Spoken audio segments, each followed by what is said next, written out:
Someday we'll see the privilege of being free. We will be the heroes of history.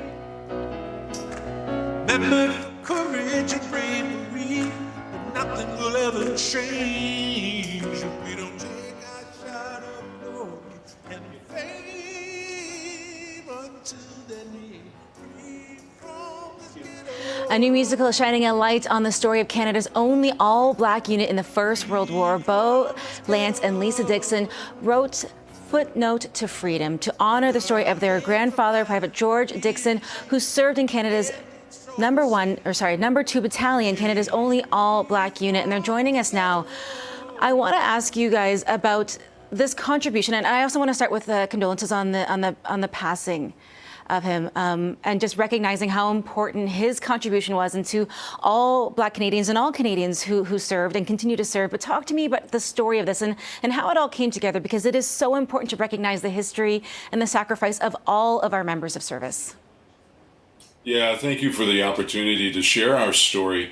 It really began in terms of the telling of our story when our father, who just recently passed away, received a call that the government was going to finally offer a formal apology for the segregation that our grandfather and 600 other men who served experienced. And I felt it was a responsibility we had to tell the story.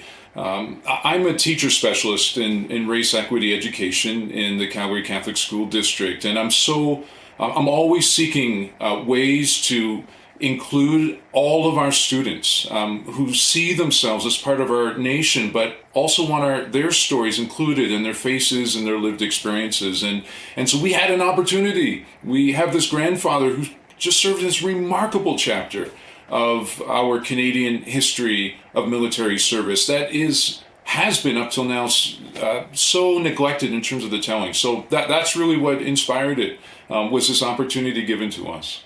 It really is so unique to have this. And I've spoken to people before about the way you can express yourself through music and through art. Was that part of this? I know you guys had the premiere over the weekend, but was that part of this process to be kind of cathartic in a way, to be able to put this out in a musical and creative way? Very much so. To be clear, Lance, our brother, wrote the book, and he passed it on to my sister and I. And I right away, as a playwright and a musician and a songwriter, I felt there's a story here, and it could be translated on stage very easily. And, I find music and theater helps enrich the youth, educate students, educate adults, people of all ages. And, our father passed away 2 weeks ago, just the day before Thanksgiving, and we had planned to perform this for a while. Sadly, we didn't expect our father to pass away before premiering it here. But we decided to have a father's memorial on the same day as presenting the musical. And, there was a lot of people, the public had not even heard about the number 2 Battalion. And it's just a testament to how powerful theater is, and how inspiring and educational it can be. And I know it's so important to continue sharing these stories, because so much of it wasn't written down and so much of it still needs to be shared and learned. What do you hope people take away from this story? Because as you mentioned, there aren't a lot of people who maybe know about the number 2 Battalion, and there are so many members of service who are people of color who continue to share their story. But, what do you want people to take away from this beautiful work that you guys have kind of created?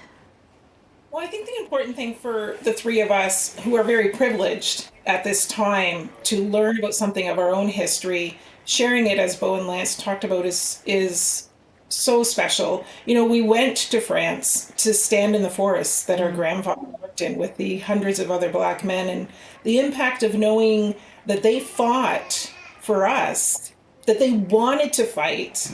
They weren't given guns. They worked in the forest to cut wood, to make trenches, outhouses, and bridges.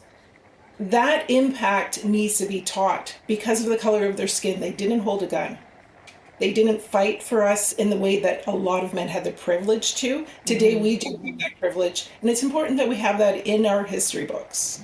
It is so true. I want to thank you all for joining us, for sharing this story, because as you mentioned, it is so important and there's so much.